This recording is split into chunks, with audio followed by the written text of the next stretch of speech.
Olá, você que nos acompanha aqui no canal do Centro Espírita Maria Madalena.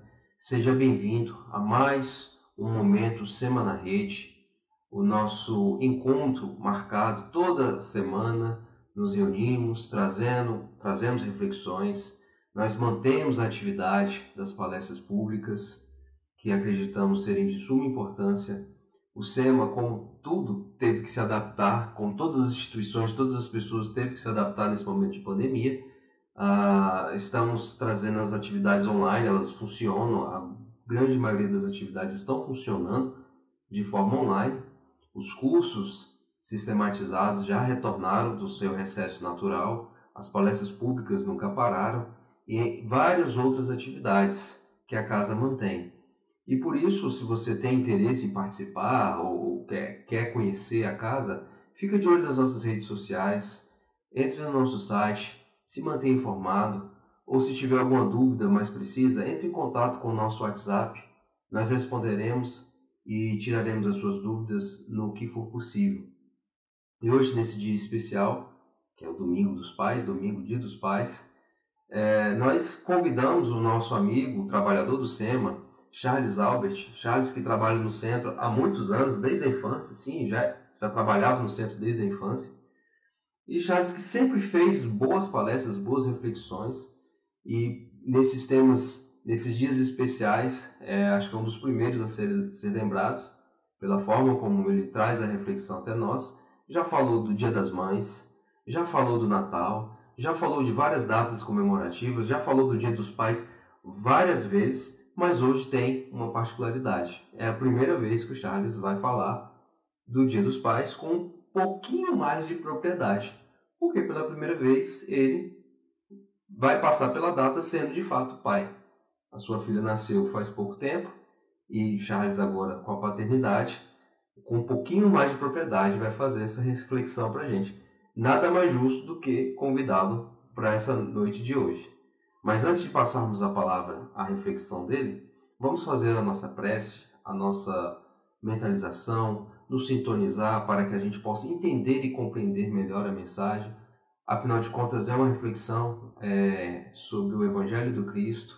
E quando a gente traz esse aspecto do Evangelho do Cristo, é necessário que a gente se mantenha conectado e para poder entender melhor as luzes espirituais, porque a gente tem essa dificuldade natural se não mantivermos a nossa mente mais limpa para reflexão. Então, por uma questão de concentração, eu convido vocês a fechar os olhos, a mantermos a nossa mente aberta, em especial hoje, a todos aqueles que exercem o papel da paternidade, que possam receber uma energia que significa um sentimento de gratidão, de apoio, de esforço. Que o nosso Mestre Jesus possa abençoar todos aqueles que com tanto amor exercem esse papel, deixam de comprar as coisas para si, deixam de se alimentar, deixam de se vestir, se colocam em perigo para que seus filhos não sejam prejudicados, à semelhança do nosso Pai maior, que não mede esforços para salvar os seus filhos, Pai amoroso, que cuida de cada um de nós. Pai, somos eternamente gratos por esse sentimento, que possamos renovar a cada dia mais e mais o nosso amor pelos nossos pais, amor pelos nossos filhos, que esse amor transcenda o círculo familiar e possa se expandir. Afinal de contas, somos todos uma grande família universal. Muito obrigado e que assim seja. Agora sim, passar a palavra para o Charles, que vai fazer uma reflexão sobre o tema paternidade, papel de amor.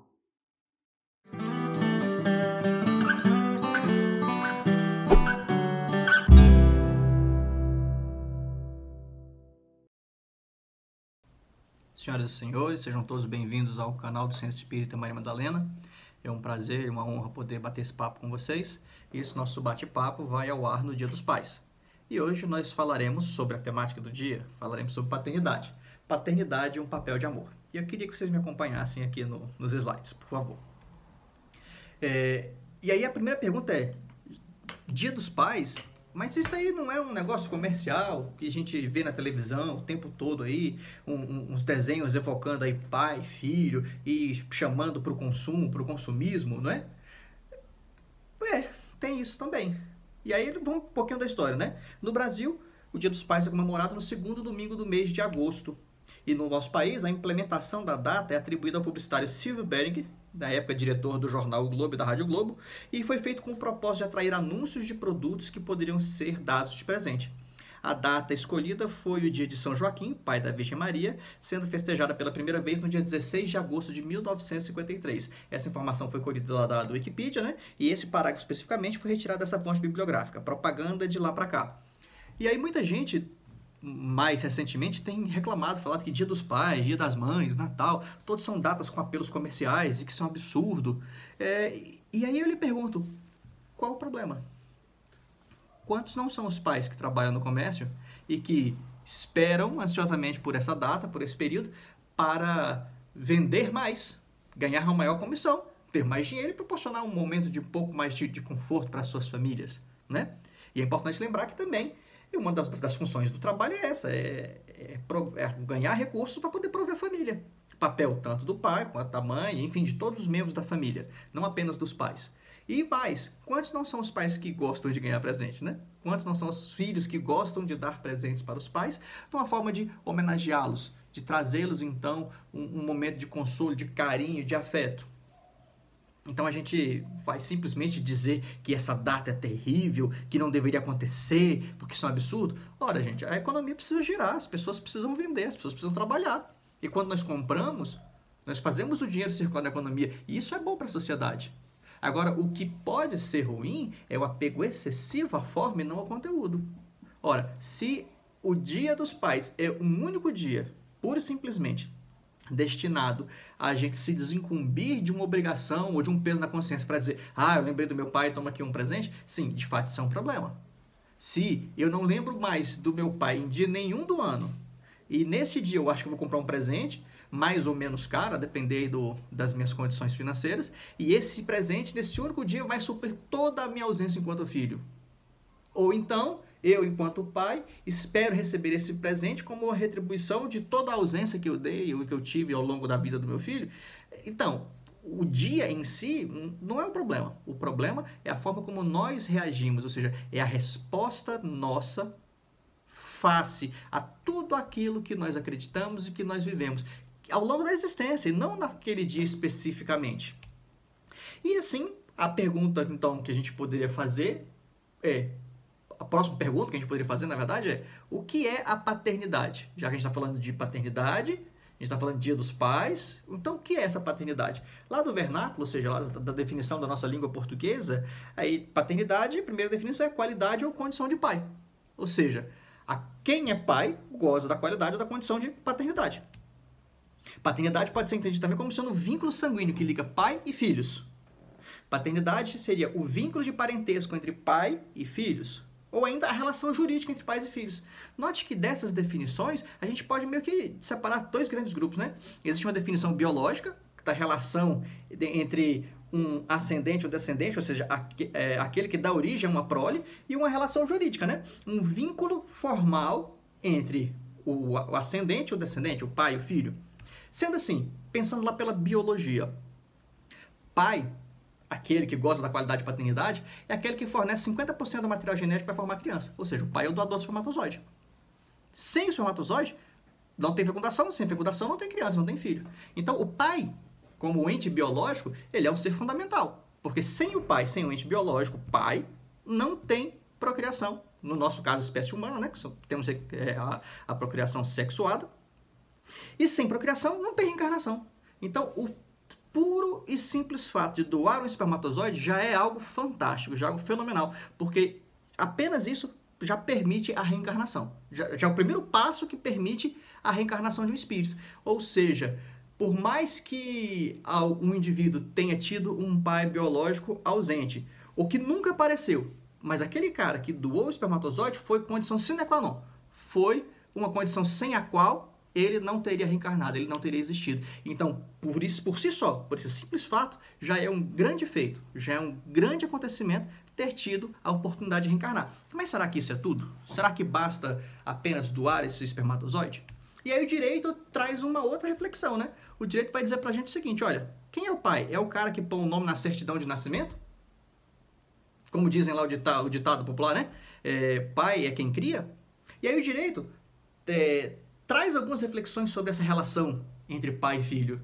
E aí, eu gostaria de fazer uma citação aqui a esse artigo, né, retirado lá do site Âmbito Jurídico, e esse autor, ele faz uma reflexão da distinção entre pai e genitor. Ele fala, olha, apesar de parecer ser a mesma coisa, de que alguns dicionários dizem que é a mesma coisa, mas será que é? E aí ele faz uma distinção, ele diz o seguinte, olha, o primeiro, o pai, se relaciona com o aspecto afetivo, podendo ou não ter ligações genéticas, ou seja, pode ser que o pai não seja o doador de espermatozoide. Ou seja, o pai, ele guarda a relação de afeto. E o genitor, o segundo, tão somente se relaciona com o aspecto genético, podendo ou não ter relações afetivas. Ou seja, o genitor é aquele que doa o material genético, aquele que doa o espermatozoide. Esse é o genitor. E esse genitor pode ou não ser pai. Daí a pergunta que se segue é, o que determina então a paternidade? O amor, a relação de afeto. Porque apenas ser um mero doador de espermatozoide, de material genético, te transforma num genitor, te transforma num indivíduo que está transmitindo o seu código genético para as gerações futuras. Mas, sem o amor, sem o afeto, sem a presença, sem a participação, isso não te transforma num pai. Portanto, não lhe confere a qualidade da paternidade. Por outro lado, aquele que demonstra o afeto, o amor, que conduz a criança, que auxilia, que presta um serviço para essa criança, para essa família e para a sociedade como um todo, não necessita de ter os laços genéticos, de ter os laços biológicos para ser considerado pai, porque ele em si já goza dessa qualidade da paternidade, cujo o liame é o amor. O laço principal é o amor. E aí, já que nós estamos falando aqui de uma palestra espírita, de uma conversa espírita, vamos buscar, então, no Espiritismo. O que o Espiritismo nos traz sobre paternidade? Então, nós vamos lá no Livro dos Espíritos, de Allan Kardec, e o Kardec faz uma pergunta para os Espíritos, a pergunta de número 582, ele pergunta o seguinte, pode-se considerar como missão a paternidade? E aí, na verdade, a gente vai ler paternidade barra maternidade, né? Esse atributo de ser pai e mãe. Mas, como a data hoje é Dia dos Pais, vamos falar com esse foco aqui nessa paternidade. E aí os espíritos respondem para o Kardec o seguinte, é sem contestação possível uma verdadeira missão. Ou seja, segundo os espíritos, em resposta a Kardec, o que é a paternidade? Uma missão. Uma missão? Que missão é essa? É, ao mesmo tempo, grandíssimo dever e que envolve mais do que o que pensa o homem. A sua responsabilidade quanto ao futuro. Ou seja, ser pai, ser mãe, a paternidade é uma bênção, mas ao mesmo tempo é também um grande dever, porque é responsabilidade da família, do pai, da mãe, proporcionar a melhor criação, os melhores exemplos, as melhores condições para que essa criança cresça, vire um adulto e seja um adulto feliz, um adulto consciente, participativo da sociedade e que contribua para a sociedade feliz. Ou seja, a paternidade é uma das ferramentas, é um dos instrumentos para a construção do futuro. E olha só que legal, os espíritos continuam com Kardec. Deus colocou o filho sob a tutela dos pais, a fim de que estes o dirijam pela senda do bem, e lhes facilitou a tarefa, dando àquele uma organização débil e delicada, que o torna propício a todas as impressões. Olha só que profundidade disso, Deus colocou o filho na tutela dos pais, ou seja, nós, neste instante, somos instrumentos da vontade de Deus. Quando recebemos este filho, esse espírito, que é filho de Deus, criação de Deus, e temos a incumbência de proporcionar a ele os ensinamentos adequados, o ambiente mais propício para que essa criança, esse filho, construa a sua própria felicidade. E, para facilitar esse trabalho, Deus criou a infância. Então, nesse momento da infância, em que ele tem uma organização débil e delicada, como dizem os espíritos, o espírito ele está mais maleável, mais propício a receber esses ensinamentos. Daí a necessidade da família cumprir o seu papel de instrumento da vontade de Deus para orientar, para formar. Lembrando que cada espírito é único, cada ser é único, tem seu livre-arbítrio, tem seus direitos.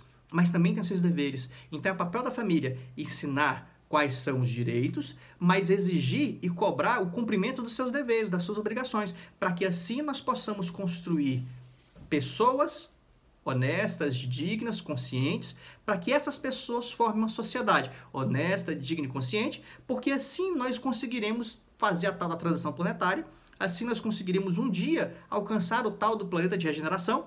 E aquela história que Jesus dizia, a terra de onde brota leite e mel, a terra prometida, é esta terra mesmo, este planeta Terra, que um dia há de se transformar pela transformação de seus habitantes. E nós, na qualidade de pais, de mães, somos os instrumentos que Deus se utiliza para promovermos essa transformação. Olha que bonito essa missão da paternidade. E aí, seguindo na instrução dos Espíritos. Muitos há, no entanto, que mais cuidam de aprumar as árvores do seu jardim e de fazê-las dar bons frutos em abundância, do que de formar o caráter do seu filho. Ou seja, os Espíritos estão alertando que tem alguns pais que não cumprem com esse seu papel de servir de instrumentos da vontade de Deus, instrumentos na obra da criação. E esses pais estão preocupados com outras coisas. Ou seja, ele está mais preocupado com os frutos das árvores do seu jardim do que com os frutos que vão ser gerados pelos seus filhos, ou ainda com os frutos da sua própria existência. Se nós imaginarmos então que aquele filho, aquela filha, é fruto do nosso trabalho, da nossa participação, seja com a doação de material genético, seja com a doação do nosso tempo, do nosso amor, do nosso carinho, da nossa dedicação, do nosso afeto. E esses que se preocupam menos com a construção do futuro dos filhos do que com as outras coisas do dia a dia da vida, esses fatalmente em algum momento a sua consciência vai cobrar e é possível que eles amarguem alguns dissabores. E aí os espíritos continuam. Se este vier a sucumbir por culpa deles, ou seja, se as crianças falharem por culpa dos pais, os pais suportarão os desgostos resultantes dessa queda e partilharão dos sofrimentos do filho na vida futura, por não terem feito o que lhes estava ao alcance para que avançasse na estrada do bem. Esse sofrimento não é um castigo, não é uma punição, não é que Deus castiga, que eu vou cobrar o que você fez ou deixou de fazer com o filho que eu te confiei. Na verdade não é isso. A verdade é, a nossa consciência nos cobra sobre as nossas atitudes, sobre as nossas ações e sobre as nossas omissões. E a gente pode até fingir, pode mentir para os outros, mas para si próprio a gente não mente. A nossa consciência há de nos cobrar os nossos acertos e os nossos desacertos. Os nossos acertos com a sensação de dever cumprido e os nossos desacertos com o sentimento de retomar o caminho e acertar, ou fazer novamente no intuito de acertar. Então, quando nós falhamos, a nossa consciência nos exige, nos cobra que nós tentemos novamente o acerto. E se nós falhamos com os nossos filhos, em algum outro momento, possivelmente numa outra existência, nós reencarnaremos juntos novamente e teremos as oportunidades de resgatar aquilo que ficou para trás.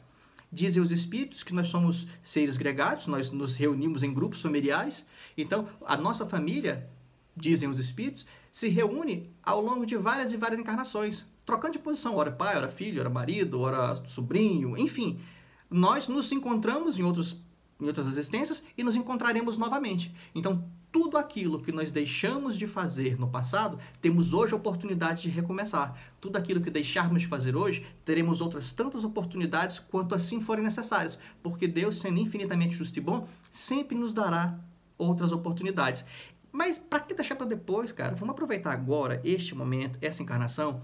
E se você recebeu essa possibilidade da paternidade, seja como doador de material genético, pai biológico, ou não, como aquele que é o doador do afeto, você que abraçou essa possibilidade de ser pai, aproveite o momento.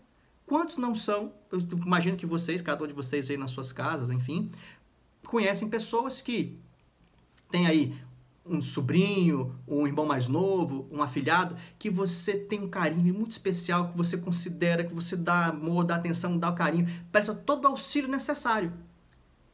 Mas você não se enxerga como pai. Você se enxerga como irmão mais velho, como tio, como padrinho.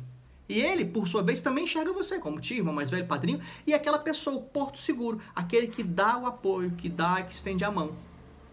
Tá tudo certo, não tem nada de errado nisso. E para isso existem as funções, né? Você tem pai, sobrinho, tio, filho, padrinho, afilhado.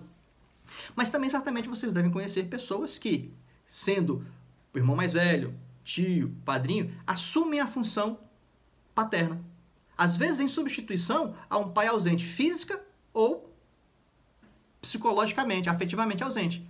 E ele se identifica, não, fulano é meu filho. E você vê, por outro lado, o sobrinho, o irmão mais novo, o afilhado, ele identifica aquele outro como pai. Ciclano, ele é meu pai. Então a paternidade, ela é um mandato de amor. A paternidade é um vínculo de afeto que faz com que você, livre e espontaneamente, se obrigue a fazer o melhor possível na condução daquele espírito que a vida, que Deus lhe confiou naquela existência, tendo ou não os laços biológicos, mas é impreterível que haja aí os laços afetivos, o laço de amor. E aí, buscando lá na Bíblia, né, os provérbios, lá o 22:6, tem um provérbio muito legal, né, que ele diz o seguinte: ensina o teu filho o caminho que ele deve andar, e ainda quando for velho, não se desviará dele. E aí a gente tem uma imagem bacaninha, né? Um adulto que é uma criança, depois já dois já com mais idade, né? Um já mais idoso e outro já também adulto, né? Ambos aí de cabelos brancos, e ambos aí fazendo aquilo que faziam desde a infância, né? Nesse caso aí, praticando esporte, o surf. E aí, essa também é uma das funções da paternidade, é ensinar o caminho que se deve ser seguido. E que caminho é esse? O caminho da retidão. Nós que somos espíritos, nós que somos cristãos, entendemos que o grande código de conduta moral é a conduta moral cristã, os ensinamentos de Jesus. Se nós seguirmos os ensinamentos cristãos, nós estaremos seguindo um bom caminho. E a gente percebe o seguinte: aquilo que nós aprendemos na infância caminha conosco durante toda a existência. E como a gente falou agora há pouco, que nós somos seres gregários, nós reencarnamos em conjunto, você vai reencarnar, muito provavelmente, nessa mesma família. Na condição de bisneto, tataraneto. Ou seja, a criação que nós damos aos nossos filhos será transmitida para os filhos deles, para os seus filhos e por aí vai. Porque é fruto da educação e da informação que nós recebemos dos nossos pais, que receberam dos pais deles e assim por diante. De modo que nós reencarnaremos no mesmo grupo familiar e nós colheremos os frutos que nós semearmos. Então é importante que nós ensinemos os bons caminhos para os nossos filhos, porque esses serão os mesmos caminhos que nos serão ensinados quando retornarmos, quando reencarnarmos deste mesmo grupo familiar. E aí a gente pode pensar então, se você tem que ensinar o caminho da criança, ensinar o bom caminho logo na infância, e quando for velho não vai se distanciar dele, então a gente pode pensar em ciclos de vida, né? E se você acompanhar comigo essa imagem, você vai perceber que, olha só, existem diferentes seres vivos, né? Aqui nós pegamos aqui alguns animais. Você vê que o ser humano vive algo em torno de 85 anos, né? O papagaio cinzento africano, 80 anos. Aqui o mexilhão perífero do rio, 210 anos, vive pra caramba, né? E ele coloca aqui, ó, medusa imortal. Na verdade, eles nem conseguem estimar a idade desse animal, né? Mas, enfim, todo ser vivente neste nosso planeta nasce, cresce, reproduz e morre. Esse é o ciclo básico da vida. Nem todos se reproduzem, né? Mas para que haja a continuação da espécie, há que haver a reprodução. De modo que eu tenho aqui, olha só, alguns animais de vida efêmera, como alguns insetos, por exemplo, que duram um dia. O ciclo de vida é um dia. Mas o ser humano não, dura bastante tempo. Mas, de modo geral, a gente pode dividir o ciclo de vida nessas fases. E no caso do ser humano, a gente divide essa fase, esse ciclo de vida em 4 fases. A infância, que seria aí do nascimento até os 12 anos incompletos. A adolescência, dos 12 anos incompletos até dos 12 anos completos até os 18 incompletos. A fase adulta, a vida adulta, que é dos 18 anos aos 60 incompletos. E a velhice, ou a terceira idade, como alguns dizem, dos 60 anos em diante, os 60 seguintes. Só que essa é uma divisão meramente legal. Essa é uma divisão que consta na legislação. Então, no Estatuto da Criança e do Adolescente, no ECA, diz que até os 12 incompletos a criança, dos 12 para frente, ele é adolescente.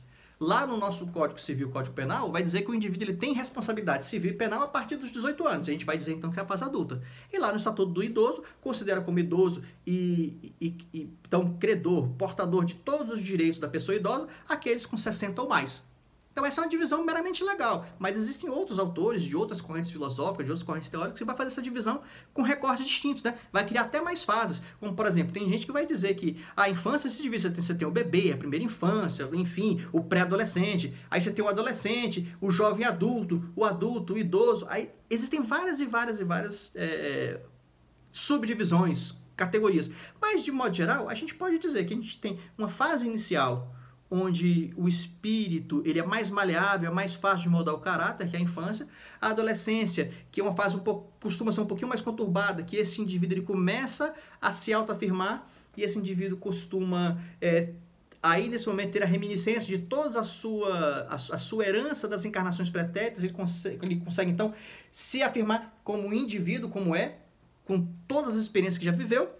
A fase adulta, que esse indivíduo então biologicamente ele está formado, e a fase já da velhice, quando idoso, quando já começa a ter transformações biológicas tais que, apesar de ter toda a cabeça funcionando, ter tudo ali com o auge da experiência, da vivência, do sentimento, o corpo já começa a se degenerar e já vai se aproximando do término dessa encarnação e o retorno para a pátria espiritual. Em algum momento ele reencarna, ele volta a ser um bebê e o ciclo continua, né? Então essas aí seriam as fases da vida humana. E aí a pergunta importante seria, e a paternidade age em qual fase? Qual seria então a fase mais importante da paternidade? Qual seria a fase mais difícil da paternidade no ciclo de vida, nas fases da vida humana? Né? Qual seria a fase mais difícil? E aí a gente tem uma foto aqui bem bonita, né? Você tem aqui um bebezinho, muito provavelmente o pai, o avô e o bisavô. Você vê que eles são bem parecidos, né? E aí qual que é a fase mais difícil da paternidade? Alguns dizem que são os primeiros 80 anos. Os primeiros 80 anos da paternidade são os mais difíceis. Depois talvez você já comece a esquecer. Brincadeira à parte, maldade à parte. Mas durante toda a existência nós nos preocupamos, nós cuidamos, nós temos o afeto, porque o que de fato caracteriza a paternidade é o afeto, e o pai, ele nunca mais deixa de ser pai.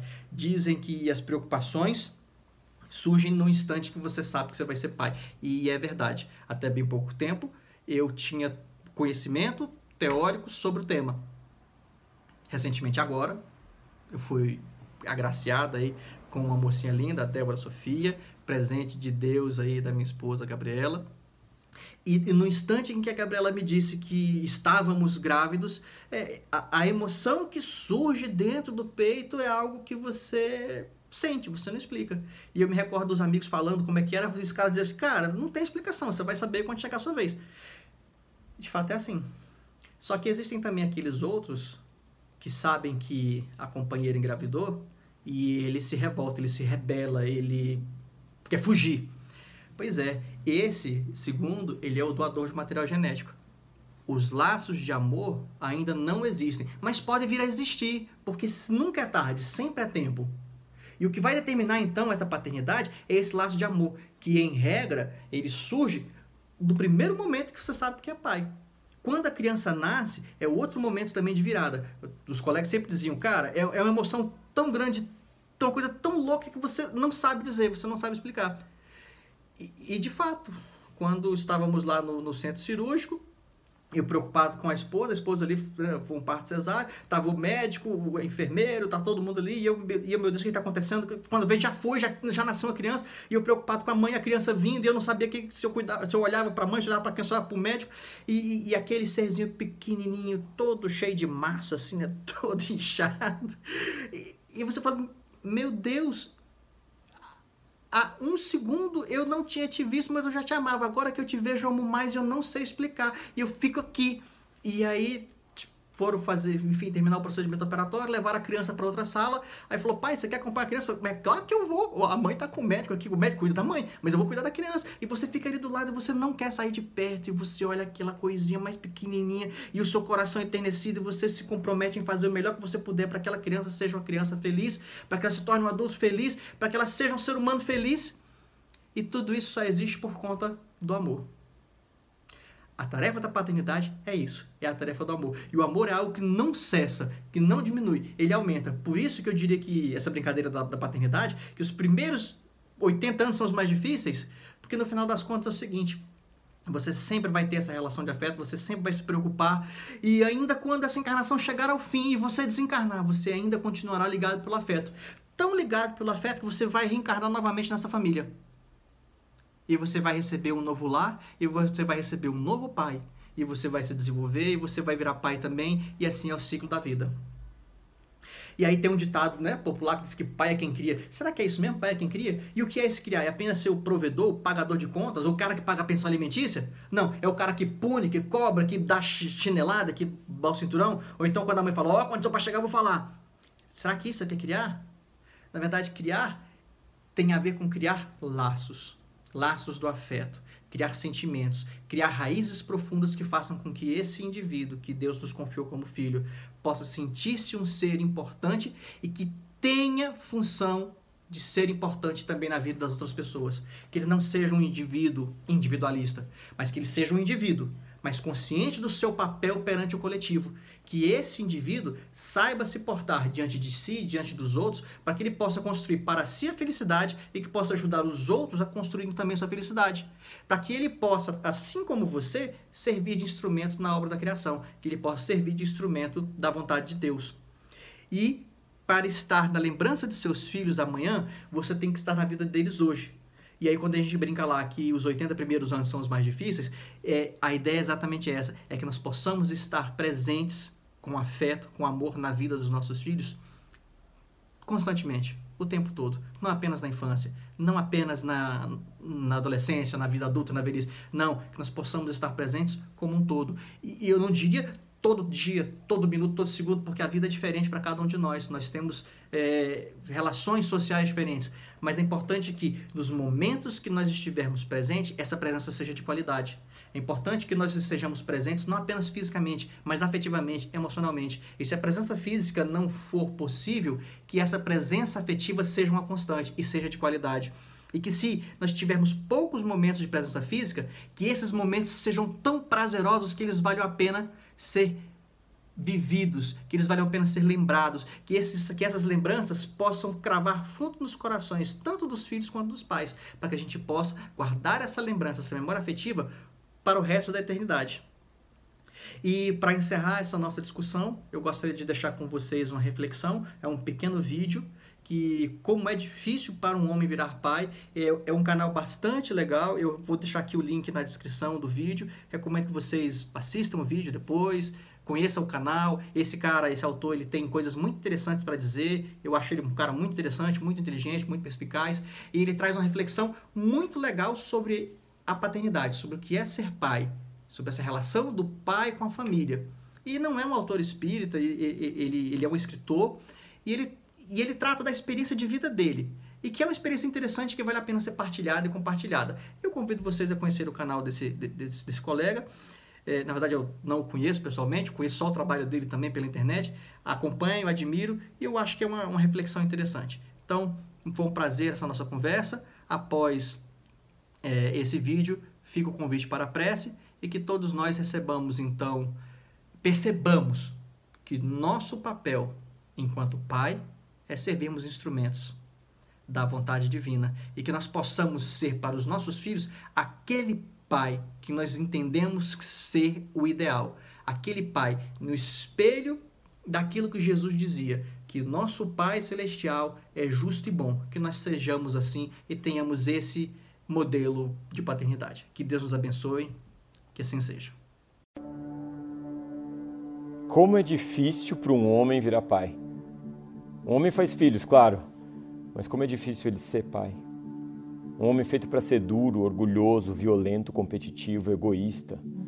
Como é difícil para um homem transformar o seu coração de pedra num coração de manteiga. É preciso um milagre químico, uma intervenção cirúrgica, ouvir mais, falar menos, aceitar o imprevisto, o incontrolável, o imponderável, não ligar para a opinião dos outros, tirar suas máscaras, reconhecer seu choro, recolher a âncora e aceitar que a vida é onda, tirar a armadura para poder construir um castelo. Pai não tem útero, mas tem colo, não tem peito, mas pai tem mamadeira, não carrega na barriga, mas carrega no abraço, carrega no ombro, carrega nas costas, carrega na cabeça. Pai engravida no frio da barriga, quando descobre que vai ser pai. Pai gesta no coração, pare no choro, nutre no beijo, alimenta no carinho, protege na atenção.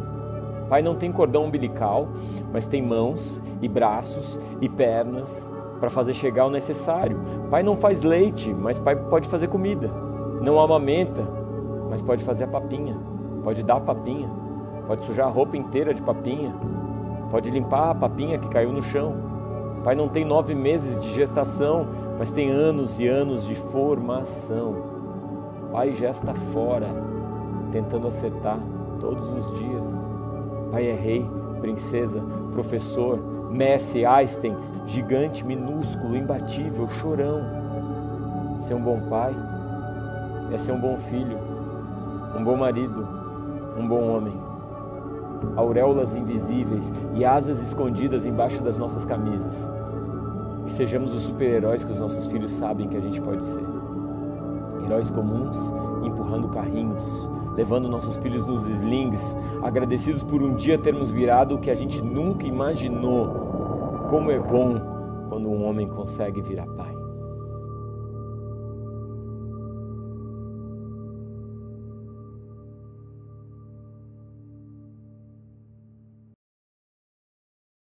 Muito bem, excelente reflexão, excelente mensagem. Lembrando que vamos deixar aí embaixo o link do vídeo que acabamos de assistir. E agradecemos o Charles pela reflexão de hoje, que possamos saber ser pais, pais não biológicos, apenas biológicos, mas pais amorosos, pais que amam, que cumprem seu papel de amar os seus filhos. Afinal de contas, aonde estaríamos hoje se não fosse o amor e a indulgência dos nossos pais, não é mesmo? Então, com essa belíssima reflexão que nós acompanhamos hoje, convido a todos para o nosso encerramento. Mais uma vez, vamos fechar os nossos olhos, vamos agradecer a figura de Deus como um grande Pai a nos amar, a cuidar de todos nós. Nos abençoe na nossa semana, que tenhamos uma semana abençoada, que possamos demonstrar o amor aos nossos pais, ser indulgente com suas falhas. Afinal de contas, todos nós estamos em processo de aprendizado, que possamos perdoar, amar e não ter receio e medo de demonstrar. Afinal de contas, esse é o objetivo da vida, amar uns aos outros. Então que o nosso Pai maior possa nos inspirar todos os dias a sermos bons pais e termos uma boa relação com os nossos pais também. Muito obrigado. Nem se eu pudesse ter o pôr do sol, a lua, as estrelas, toda a natureza, nem se eu tivesse todo ouro e não tivesse um amigo, nada teria. Pois quando eu começasse a me sentir sozinho, quem é que me consolaria?